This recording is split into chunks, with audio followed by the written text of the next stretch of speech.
हरे कृष्णा मंडळी, कशा आहात? मस्त, मी पण मस्त.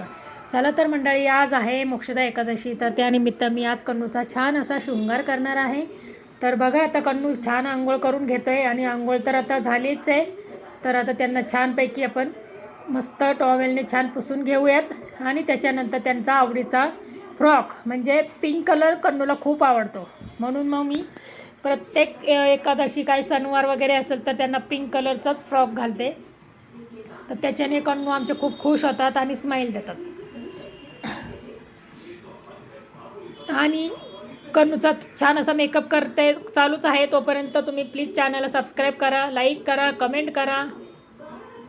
आता कन्नूचा आवडीचा हार घातला आहे. तर बघा, हा हार त्यांचा फेवरेट आहे, तोही त्यांना खूप आवडतो कन्नूला.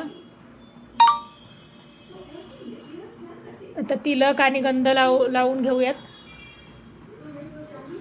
झाला, तिलक आणि गंध लावलेला आहे. आज आहे मोक्षदा एकादशी म्हणजे गीता जयंती, तर प्लीज सगळ्यांनी एक तरी गीता वितरण करा. आजचा दिवस खूप महत्त्वाचा आहे. घरात गीतेचं जर तुमच्याकडे ग्रंथ असेल भगवद्गीता, तर त्याचं पूजन करा आणि भगवंत तुम्हाला चांगली बुद्धी देवो, भक्ती प्राप्त हो भगवंतांची, ही ईश्वरचरणी प्रार्थना. चला तर बघा, आमचे कन्नू खूप छान दिसतात. नजर लागू नये म्हणून मी त्यांना आता काजळचा टीट लावले, त्यांच्या आवडीच्या बांगड्याही घातल्यात.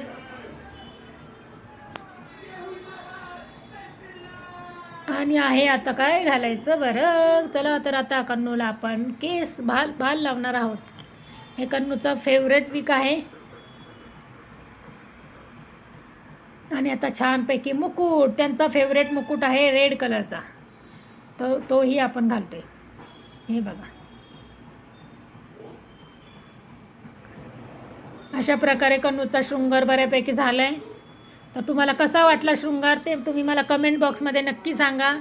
आणि तुम्ही तुमच्या कन्नूला जर शृंगार करत असाल तुमच्या भगवंतांचं, तेही आम्हाला जरूर सांगा. आणि माझ्या चॅनलला लाईक करा, सबस्क्राईब करा. आणि आजचा ब्लॉग कसा वाटला हेही नक्की सांगा. आणि हे शेवट राहिलं होतं ते मोरपीस फेवरेट भगवंतांचं. चला, टाटा, बाय बाय.